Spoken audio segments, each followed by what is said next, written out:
তেবাগিয়ার আমার বাবা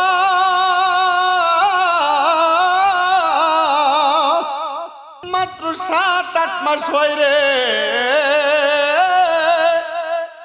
আমি আমার নবীজি রওজা জিয়ারত করে আইছি।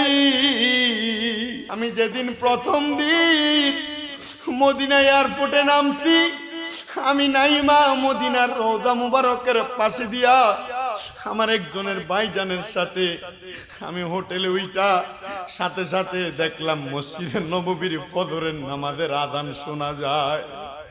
আমি ফজরের নামাজ রওজা মুবারকের একবারে ডান দিক দিয়া আদায় কইরা আমি দেখলাম মসজিদে নববী তাইকা দলে দলে মানুষ বাইগির হইয়া একদিকে রওনা করতেছে। বাঙালি মানুষ মন মানে না, এটা দেখা তাদের পেছনে পেছনে আমি হাঁটতে লাগলাম। দেখলাম মদিনার বাবু সালাম দরজাটা দিয়া একটা বাথরুমের দরজা, সেখান দিয়া ঘুরা আইসা মানুষ বাবু সালাম দরজা দিয়া প্রবেশ করে, জুতাগুলা হাতে নিয়ে নেয়। অনেক মানুষকে দেখলাম একজন আরেকজনের সঙ্গে কথা বলে। আমি তখনও বুঝতে পারি নাই মানুষগুলা রাসূলের পাকের রওজা মুবারকের দিকে যায়। কিন্তু আমার সাথে আমার একজন ভাই জাকারিয়া, সে আমারে দেখাই কই হুজুর আপনিও মদিনা শরীফে শেষমেশ আসছেন। সে আমারে কই হুজুর এই যে সামনে দেখতেছেন এটাই হলো আমার দয়াল নবীজির রওজা মুবারক। আমি দেখলাম রে কত মানুষ একজন আরেকজনের সঙ্গে কথা বলে, কিন্তু চোখগুলা দিয়া বায়া বায়া পানি পড়তাছে। আমি বুঝি নাই কেন তাদের চোখগুলা দিয়া দিয়া বায়া বায়া পানি পড়ে। আমি একটু সামনে যাইয়া আমার সাথের ভাই জাকারিয়ারে দেখি তার চোখগুলা দিয়া বায়া পানি পড়তাছে। আমি তারে জিগাইলাম তোমার চোখ দিয়া বায়া বায়া কেন পানি পড়ে? সে আমারে কই হুজুর এই জায়গার মধ্যে আসলে নবীর প্রেমিকরা, নবীর গোলামরা, নবীর আশেকরা চোখের পানি ধরে রাখতে পারে না। আমারে জিজ্ঞাসা করছেন আমার চোখে পানি কেন? তাকায় দেখেন আপনার নিজের চোখেও পানি দেখা যায়।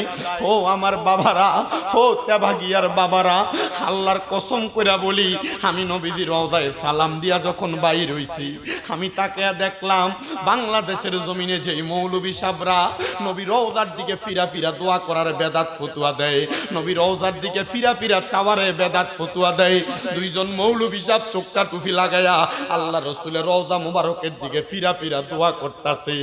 আর আরবি মতো আর আইসা ই আল্লাহ হাজ্জি হারাম বইলা বইলা কেবলা দেখায়া দিতাছে। তারা তাদের হাত ফিরায় না, কারণ তারা জানে মদিনার নবীরে খুশি করতে পারলে আল্লাহ খুশি হয়ে যাবে। মদিনার নবী যদি কোনো কিছু দেয় আমার আল্লাহ তারে দিয়া দিবে। তারা এই জন্য আমার নবীজির রওজার সামনে দাঁড়ায় দাঁড়ায় কান্দে। আমি 7 দিন একটানা নবীজির রওজার সামনে দাঁড়ায় দাঁড়ায় 5 ওয়াক্ত নামাজের পরে আমি আমার নবীর রওজার সামনে দাঁড়ায় বলছি ইয়া রাসূলুল্লাহ আমি আপনার রওজার সামনে আসছি, আমার মা বাবা ভাই নিয়ে যেন আমি আপনার রওজার সামনে আসতে পারি, আপনি দোয়াটা কবুল কইরেন। ইয়া রাসূলুল্লাহ আমার আরেকটা আশা আপনার কাছে বইলা দিয়া যাই, ও নবী গো আপনার রওজা মুবারক দেখতে এত সুন্দর, না জানি আপনি নবী দেখতে কত সুন্দর, আমার মরণের আগে আপনি নবী আমার একবার দিদার দিয়েন। আরেকটা কথা বলছি রে তেবাগিয়ার মানুষ, আমি বলছি ইয়া রাসূলুল্লাহ নবী গো বাংলাদেশের মসজিদের ভিতরে 1 ওয়াক্ত নামাজ পড়লে 1 ওয়াক্তে সওয়াব পাওয়া যায়, কিন্তু আপনি নবীর রওজা মুবারকের মধ্যে, আপনি নবীর মসজিদে নববীর মধ্যে 1 ওয়াক্ত নামাজ পড়লে 50,000 ওয়াক্তে সওয়াব পাওয়া যায়। বাংলাদেশের যেই পাগলরা যে আশেকরা এখনো পর্যন্ত আপনি নবীর রওজা মুবারকে আসতে পারে নাই, আপনি তাদেরকে মরণের আগে একবার হইলেও মদিনাতে আনবেন। বলেন না বাবারা আমরা সবাই ওই মদিনা যাইতে চাই কি চাই না?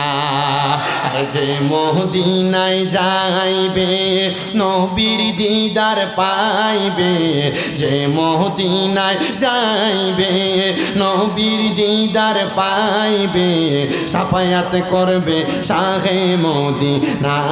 বাবা শোনো না হাদিসে পাকে বর্ণনা, বলেন যে মদিনায় যাইবে নবীর দিদার পাইবে, যে মদিনায় নবীর দিদার পাইবে সাফায়াত করবে শাহে মদিনা বাবা শোনো না হাদিসে পাকে বর্ণনা বর্ণনা হাদিসে পাকে বর্ণনা সিদ্দিকে আকবরের দাবি দেখবি যদি একেবারে নবী সিদ্দিকে আকবরের দাবি দেখবি যদি একেবারে নবী জীবনে আর জ্বালা থাকবে না বাবা থাকবে না আবু বকর অবশেষে জায়গা পাইল নবীর পাশে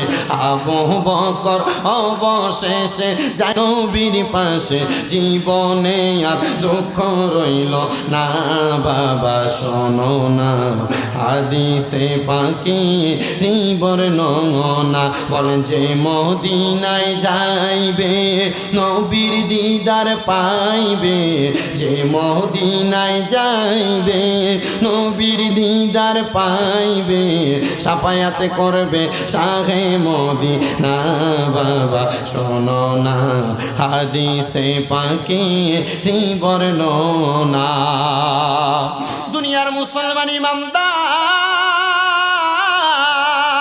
এবার আসেন নবীজির রওজা মুবারকের মুহাব্বতের কথা বলে আমি আপনাদেরকে ধারাবাহিক বয়ানে নিয়ে যাই হযরতে মুসা সাবেত রহমতুল্লাহ আলাইহি উনি বলেন ওনার সামনে মুসল্লি ছিল কয়জন আসতে কইলেন না কদরকন কয়জন তিনজন মুসল্লিরে কয় আল্লাহ তাআলার জান্নাত বড় সহজ আল্লাহ তাআলার জান্নাত যারা পাইনো তারা সুন্দর সফল কাম যদি তোমরা জান্নাত পাইতে চাও তাইলে তোমরা দুনিয়ার জমিনের মধ্যে বেশি বেশি করে আদম পয়দা করো কি পয়দা কথা কয় না কি পয়দা আদম পয়দা মানে সন্তান জন্ম দেওয়া মারহাবা কও হযরতে মুসা সাহাবের ডাক দিয়া কয় ও আমার মুসল্লিরা তোমরা আদম পয়দা করো তবে সাবধান সতর্ক এই আদম পয়দা করার মাঝে তোমরা তোমাদের আদম সন্তানের মধ্যে যদি ছেলে সন্তান হয় তাদেরকে তোমরা দুনিয়ার কোনো সাধারণ পাবলিক বানায়ও না সাধারণ মানুষ বানায়ও না তাদেরকে তোমরা আল্লাহর কোরআন নবীর হাদিস ওয়ালা বানাইও বলে কেন বলে একটা সন্তানরে যদি তোর মা বাবা কোরআন না শিক্ষা দেয় ওই সন্তানটা বড় হওয়ার পর আস্তে আস্তে যখন বৃদ্ধ হয়ে যায় ইন্তেকালের পরে ওই সন্তান মারা যাবে কবরের মধ্যে প্রশ্ন তিনটা মান রব্বুকা ওমান দিনুকা ওমান নাবিয়ুকা কিন্তু বাবা কবরের পরে হাসর হাসরের পরে মিজান মিজানের পরে ফুলসিরাতের কিনারায় একটা সন্তানের মা বাবাকে ওই জায়গার মধ্যে হাজির করবে একটা সন্তানকে হাজির করবে মনে করেন আপনারা যারা এখানে আছেন আপনারা সবাই আমার সন্তান না আমি আপনাদের সবার সন্তান আমাকে ডাক দিবে আল্লাহর ফেরেশতারা ফুলসিরাতটা কেমন হবে বাবা ফুলসিরাতটা কেমন হবে আপনাদেরকে একটু বোঝানোর চেষ্টা করি আপনাদের এলাকার গাং আছে খাল আছে ব্রিজ আছে নি কথা কয় না আছে না নাই এই ব্রিজের উপর দিয়া মানুষ হাঁটে কি হাঁটে না দুনিয়ার ব্রিজের চারদিক দিয়া ব্যারিকেড থাকে দুই দিকে ব্যারিকেড থাকে মানুষ যেন ডাইনে বামে নদীতে না পইরা যায় কিন্তু ফুলসিরাত নামক ব্রিজটা এমন চিকন হবে চুলটাকে 70টা টুকরা করলে যত চিকন ফুলসিরাতটা এমন চিকন হবে তরবারি চাইতে ধারালো হবে ওই তরবারি চাইতে ধারালো ফুলসিরাতের পারে যখন একটা সন্তান যাবে সন্তানকে বলবে আল্লাহ তাআলার কোরআন তেলাওয়াত করার জন্য ওই সন্তান বলবে লা আদরি আমি জানি না অথবা আমি পড়তে পারি না আমি কোরআনুল কারীম পড়তে জানি না সন্তানকে জিজ্ঞাসা করবে রে সন্তান কেন কোরআন পড়তে পারো না সন্তান তখন আপনি বাবারে দেখা দিবে আমার আব্বা আমারে কোরআন পড়ায় নাই এ আমার দাবাগিয়া এই চার কুড়িয়া এলাকার পর্দার অন্তরালের আমার মা বাঁচতে পারবি না রে আব্বাজিরা বাঁচতে পারবা না রে পর্দার অন্তরালের মা ওই সন্তান বলবে আমার আব্বা দুনিয়ার কর্মব্যস্ততায় বিদেশ চলে গেছে, আমার আব্বা আমারে কোরআন শিখায় নাই, দুনিয়ার কর্মব্যস্ততায় টাকা কামাই করার ধান্দায় পইরা আমার আব্বা আমারে কোরআন শিখায় নাই, আমার আব্বা আমারে ডাক্তার বানাইবো কোরআন শিখায় নাই, ম্যাজিস্ট্রেট বানাইবো কোরআন শিখায় নাই, আমার আব্বা আমার স্কুলের টিচার বানাইবো কোরআন শিখায় নাই। ওই সময় আপনি বাবারে ফুলসেরাতের পারে দাঁড় করানো হবে। এই পর্দার অন্তরালের আমার মা তোমাদেরকে ডাক দেওয়া হবে গো, সকালবেলা নাকটাই না ঘুমাও, তোমার সন্তানরা তুমি মক্তবে পাঠাও না, কিন্ডার গার্ডেনের ব্যাগটা কান্দে দিয়া কত সুন্দর তো সন্তান রে সকাল 7টায় পাঠিয়ে দাও। এই পর্দার অন্তরালের মা, এ আমার দেবাগী এলাকার মুরব্বীরা, দেখ তোদের পাও আমার সামনে দে, আমি আমার জিব্বা দিয়া তোরার পাও পরিষ্কার করে দিমু রে আব্বা। যদি কবরে গেলে হাসরে মিজান ফুলসেরাতে বাঁচতে চাও, সন্তানটারে কোরআনওয়ালা বানাও। কি করবো জানো? তুমি আব্বারে ডাক দিয়া ফুলসেরাতের এই পারে তোমার হাতগুলা দিবে, ওই পারে তোমার পাগুলা বানবো, বান্দা তোমার সন্তানকে বলবো, এ সন্তান তোর আব্বা তোরে কোরআন শিখায় নাই, যা তোর আব্বার বুকের মধ্যে ফাড়া দিয়া ফুলসেরাতটা পার হও। কি মজা লাগবো তোমার কাছে, যেই ছেলে তোমার শরীরের সাথে একবার পাও লাগলে তোমার 10 বার সালাম করে, ওই ছেলে তুমি আব্বা জানের বুকে পাড়া দিব। সন্তানটারে কোরআন শিখাও নাই, তুমি এটার জন্য তখন কপাল চাপটাইবা। সন্তানের দল, তুমি মনে করো সন্তান আলেম হইলে মানুষের বাড়িতে দাওয়াত খেলে 100 টাকা হাদিয়া পাবে, সন্তান সংসার চালাইবো কেমনে? মসজিদে চাকরি করলে 5-6 হাজার টাকা বেতন, আর এই সন্তান যদিও 5-6 হাজার টাকা 6-7 হাজার টাকা বেতনের চাকরি করবে, কিন্তু সন্তান তো আমার আল্লাহ তাআলার সাথে রেজামন্দি হাসিল কইরা আল্লাহর সঙ্গে একটা প্রেমের কানেকশন লাগা দিবে। সন্তান ওই সময় তোমার বড় করুণ অবস্থা হয়ে যাবে। কিন্তু যদি তুমি তোমার একটা সন্তানকে আলেমে দ্বীন বানাও, যদি তুমি তোমার একটা সন্তানকে হক্কানি রাব্বানি ব্যক্তি বানাও, তাইলে তুমি দুনিয়ার জমিনের মধ্যে বড় ভাগ্যবান হইবা। হযরত মুসা সাবেতের সামনে 2 জন রাজি হয়ে গেছে, হুজুর আমার 2টা সন্তান, আমি আমার 2টা সন্তানকে আলেমে দ্বীন বানাবো। আরেকজন ডাক দিয়ে কই, হুজুর আমার মাত্র একটা কন্যা, আমি একটা কন্যারে মাদ্রাসার আলেমে দ্বীন কোরআন শিক্ষা গ্রহণ করাবো। কিন্তু 2 জন যখন রাজি হয়ে গেছে, মুসা সাবেতের সামনে একজন মুসল্লি চোখের পানি ফালায়া ফালায়া ঢুকরায় ঢুকরায় কান্দে। কান্দো কেন ও মুসল্লি, কান্দো কেন? মুসল্লি ডাক দিয়া কই, হুজুর ওনার 2টা ছেলে আছে, উনি তারে মাদ্রাসায় পড়াইবো, ওনার একটা মেয়ে আছে, উনি তারে আলেমে দ্বীন বানাইবো, কোরআন শিখাইবো। আমার তো একটা সন্তান নাই, আজকে 7 বছর হয় আমার বিবাহ শাদী হয়েছে, কিন্তু আল্লাহ তাআলা আমাদেরকে একটা সন্তান প্রদান করে নাই। ও তুমি কাউরে দিলা কোটি টাকা, একটা সন্তান নাই, আবার কাউরে দিলা 10টা সন্তান, থাকার জায়গা নাই। তুমি কাউরে দিলা 10টা সন্তান, থাকার জায়গা নাই, আবার কাউরে দিলা 10 কোটি টাকা, একটা সন্তান নাই। টাকা পয়সা ধন সম্পত্তি দিলা বেশি করে, কিন্তু মরার পরে কান্দে করে কবরে নামাবে কে তা? আরে রে প্রেমের খেলা খেলছো দয়াল রে, ও দয়াল তোমার খেলা চমৎকার, দোস্তরে কান্দাইয়ার তুমি মিলাইছো বাজার রে, প্রেমের খেলা খেলছো দয়াল রে, নির্দোষী রে রাখো দয়াল ববের জেলখানায়, আবার অপরাধকে করিয়া কেহ শাস্তি নাহি পায়, আর নির্দোষী রে রাখো দয়াল ববের জেলখানায়, আবার অপরাধ করিয়া কেহ ঘুরে সর্বদাই, হাকিম হইয়া হুকুম করো পুলিশ হইয়া ধর, আবার সর্প হইয়া দংশন করো পূজা হইয়া যা আর রে প্রেমের খেলা খেলছো দয়াল রে তোমার খেলা চমৎকার আসমানেতে বসাই আসো সাধু সুরুজের বাজার রে প্রেমের খেলা খেলছো দয়াল রে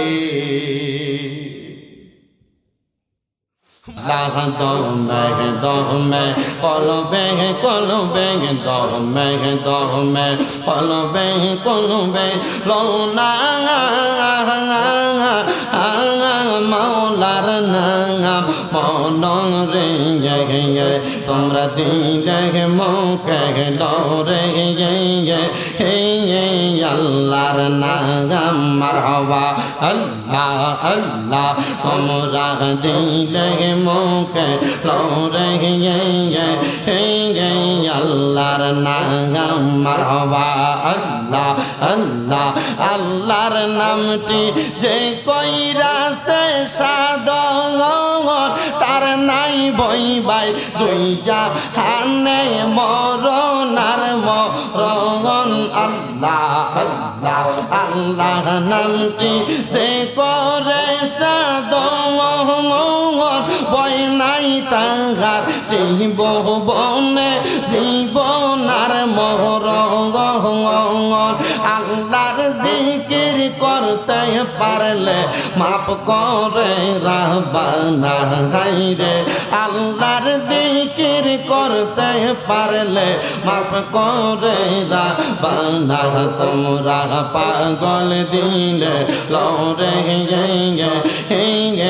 আল্লাহর নাম মারহাবা আল্লাহ আল্লাহ দমের উপর বাড়িঘর দম চাপিলে সবই পর দমের উপর বাড়িঘর দম চাপিলে সবই পর দমে দমে তালাশ করো কে আছে আপন মারহাবা আল্লাহ আল্লাহ আসি গেলে তোফান ভাঙবে না ঘরের বান আসি গেলে তোফান ভাঙবে না ঘরের বান মন পাখি ওইরা যাইব নিজম জঙ্গল দমে দমে মারহাবা আল্লাহ আল্লাহ কেবা তোমার বইন ভাই সঙ্গের সাথী কেহ নাই কেবা তোমার বইন ভাই সঙ্গের সাথী কেহ নাই পরকালে যাইবার বেলা কাউরে পাইবা না গা মারহাবা আল্লাহ আল্লাহ দমে দমে মারহাবা আল্লাহ আল্লাহ একজন জিন্দা নবী শুইয়া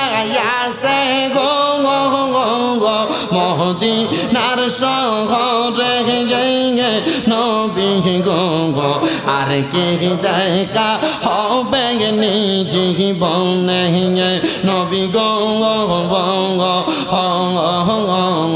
আর কে দেখা হবে নিজে জীবনে মারহাবা আল্লাহ আল্লাহ আমরা নিদিরা যাইতে সময় কাটে গো নবী আপনার জিকির করে নবী গো আর কে দেখা হবে নিজে জীবনে মারহাবা আল্লাহ আল্লাহ আল্লাহ নবী গো আর কে দেখা হবে নিজে জীবনে মারহাবা আল্লাহ আল্লাহ কি মায়ালা গাইলোর মদিনা পাগল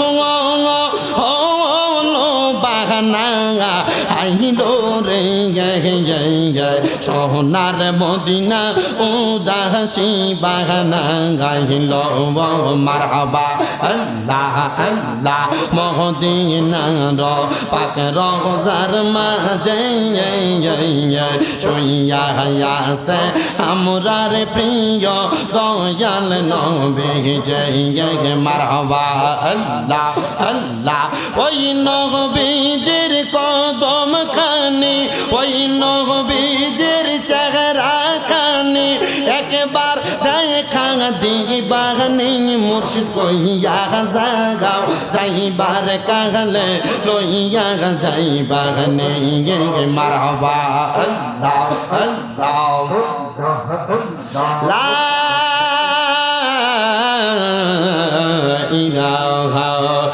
ইল্লাল্লাহু মুহাম্মাদুর রাসূলুল্লাহ সাল্লাল্লাহু আলাইহি ওয়াসাল্লাম। একটা জবানও বন্ধ রাখবেন না, জবানটা ছেড়ে দিয়ে উচ্চ কণ্ঠে জোরে জোরে পড়েন না আল্লাহু আকবার। আমার ভাই বাবারা বন্ধুরা, আর ডাইনে বামে যাব না, যেহেতু রাত্র গভীর গরমের সময় আপনাদের কষ্ট হয়ে যাবে। আমি আপনাদের কাছে এমনি আসি নাই, পরে আমার অসুস্থ মারে ফেলা দিয়ে আসছি। একদিন দুই দিন না, আজকে 1 মাস 4 দিনের মতো আমার আম্মা ঘরে অসুস্থ অবস্থায় আছে। শুধু আপনারা দোয়া করবেন, আমি এখনো পর্যন্ত খেদমতের কোনো ত্রুটি রাখি নাই। আপনারা দোয়া করবেন যেন আল্লাহ তাআলা আমার আম্মারে পরিপূর্ণ সুস্থতার নিয়ামত প্রদান করে। আমি শুধু আমার আল্লাহ তাআলার কাছে বলছি, আজকে 9 বছর আমি ওয়াজ করি আমার অল্প বয়স থেকে। আল্লাহ, আমি আমার 9 বছর বয়সে আমার মা বাবার অনেক খেদমতের বয়ান করেছি। হয়তোবা আমার আম্মারে অসুস্থ বানায়া তুমি আমারে পরীক্ষা করতেছ আমি মা বাবার খেদমত করি কিনা। আল্লাহর কসম করে বলি, আমি আমার নিজ হাতে আমার মায়ের পায়খানা পরিষ্কার করি, প্রস্রাব পরিষ্কার করি। আল্লাহ তাআলার কাছে এতটুকু কামনা করি, আল্লাহ আপনি অন্য কিছু করেন আর না করেন, প্রয়োজনে আমার হায়াত থেকে কিছু হায়াত আমার আম্মারে দিয়া দেন। আমার আম্মা যেন আবার হাঁটতে পারে, আমার আম্মা যেন আবার চলতে পারে। আপনারা দোয়া করলে আল্লাহ তাআলা আমার আম্মারে পরিপূর্ণ সুস্থতার নিয়ামত প্রদান করবে। যেহেতু আজকের মাহফিলের সভাপতি, প্রধান অতিথি, বিশেষ অতিথি সবাই এখানে উপস্থিত আছেন আপনারা, আমি আমার বয়ানের ধারাবাহিকতা রক্ষা করে অল্প কিছুক্ষণ আপনাদেরকে কষ্ট দিব। আজকের মাহফিলটা আপনারা তাকে দেখেন, এই মাদ্রাসাটা বাগে জান্নাত হাফিজিয়া মাদ্রাসা, এতিমখানা, দুইটা জিনিস এই জায়গার মধ্যে আপনারা উল্লেখ করেছেন। বাগে জান্নাত আবার মাদ্রাসা, বাগে জান্নাত একটা মাদ্রাসা, আবার মাদ্রাসা আরেকটা জান্নাত, দুইটা জান্নাতের সমন্বয়ে এত সুন্দর জান্নাতের বাগান আপনারা সাজাইলেন। কিন্তু ঘরে খাইতে খাইতে দুই একটা কথা শুনে মন খারাপ হয়ে গেছে। এলাকার পোলাপানদেরকে, মাদ্রাসার ছাত্রদেরকে লজিং দিলে 10 দিন 15 দিন 1 মাস খাওয়াইয়ার পরে না কইরা দেয়। মাদ্রাসায় ছাত্র কয়জন জিজ্ঞাস করলাম, কয় হুজুর মাত্র 11 জন। আমি চিন্তা করলাম, একটা জান্নাতের বাগান মাদ্রাসা এলাকায় তেবাগিয়ার মানুষ পায়া জান্নাতের বাগান রক্ষা করে রাখতে পারে না। বাবা মনে রাখবেন, একটা ফুল গাছের গোড়ায় যদি আপনি পানি না দেন, ওই ফুল গাছটা আস্তে আস্তে মারা যাবে, নেতায়া যাবে, ফুতেয়া যাবে। ঠিক তেমন ভাবে নবীর ঘর মাদ্রাসারে যদি আপনি জিন্দা রাখতে চান, ছাত্র দিয়া পরিপূর্ণ করা লাগবে। আল্লাহর ঘর মসজিদে জিন্দা রাখার জন্য মসজিদের মধ্যে মুসল্লির প্রয়োজন। নবীর ঘর মাদ্রাসা জিন্দা রাখার জন্য মাদ্রাসার মধ্যে ছাত্রের প্রয়োজন।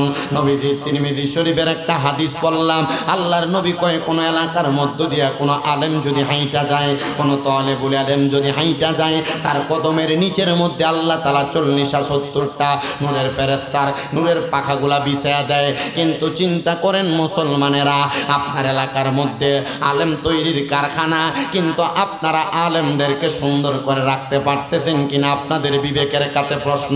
আসেন আমরা শুনি ইরাকের ছোট্ট একটা ঘটনা, যেই ঘটনা শুনলে আপনি আপনার মাদ্রাসার প্রতি বড় আগ্রহ হয়ে যাবেন। ইরাকের বড় একজন আল্লাহর ওলি, যার নাম হযরতে মুসা সাবেত রহমতুল্লাহ আলাই। হযরতে মুসা সাবেত রহমতুল্লাহ আলাই বলেন, আমি সব সময় আমার এলাকার মানুষকে দ্বীনের দাওয়াত দিতাম, কোরআনের দাওয়াত দিতাম, সুন্নাহর দাওয়াত দিতাম।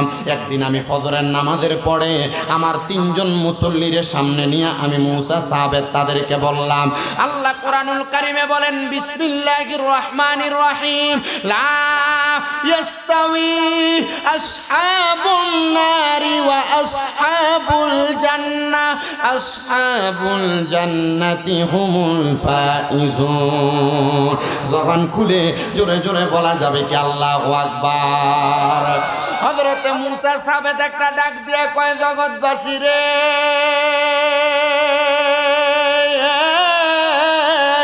আমি আমার 3 জন মুসল্লিদেরকে বললাম, ও 3 জন মুসল্লি শুনো রে, আমার আল্লাহ তাআলা কুরআনুল কারীমে জানিয়ে দিছে, লা ইয়াস্তাউই আসহাবুন নারি ওয়া আসহাবুল জান্নাহ। আল্লাহ বলেছেন, যারা জান্নাতি এবং যারা দোজখী তারা এক রকম নয়, যারা জান্নাতবাসী এবং যারা দোজখবাসী তারা এক রকম নয়। আল্লাহ কয়, আসহাবুল জান্নাতি হুমুল ফাইজুন, যারা জান্নাতি তারা হলো সফল কাম।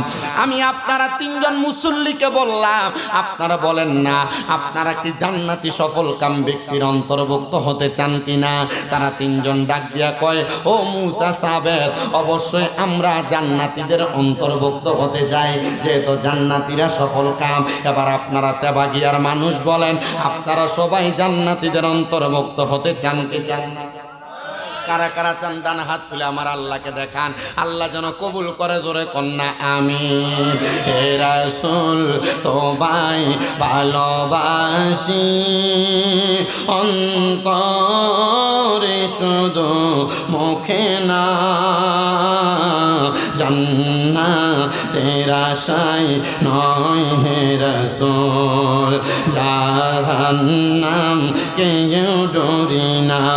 হে রাসূল তোমায় ভালোবাসি, অন্তরে শুধু মুখে না, জান্নাতের আশায় নয় হে রাসূল, জাহান্নাম কেউ ডরি না। তোমায় পাওয়ার আশায়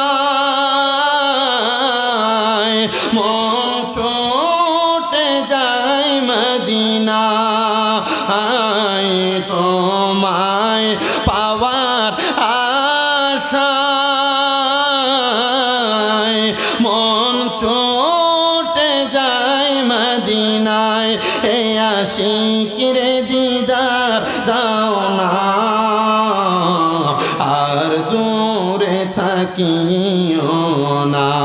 এই আশিকের দিদার দাও না,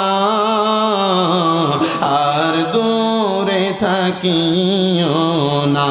হে রাসূল তোমায় ভালোবাসি, অন্তরে শুধুই মুখে না, জান্নাতের আশায় নয় হে রাসূল, জাহান্নাম কেউ ডরি না। তোমারই নাম শুনিলাম, এই চোখে দেখলাম না, তোমারই নাম শুনিলাম, এই চোখে দেখলাম না। এই সুর যদি শুনে থাকো, একবার দেখা দাও না। এই সুর যদি শুনে থাকো, একবার দেখা দাও না। হে রাসূল তোমায় ভালোবাসি, অন্তরে শুধুই মুখে নয়, জান্নাতের আশায় নয় হে রাসূল, জাহান্নাম কেউ ডরি না। কত আশিক যায় মদিনায়, তো বড় যায় আতহার। কত আশিক যায় মদিনায়, তো বড় যায় আতহার। এ গরিবের হারজি শোনো, মোরে খাবে দেখা দাও না। হে গরিবের হারজি শোনো, মোরে খাবে দেখা দাও না।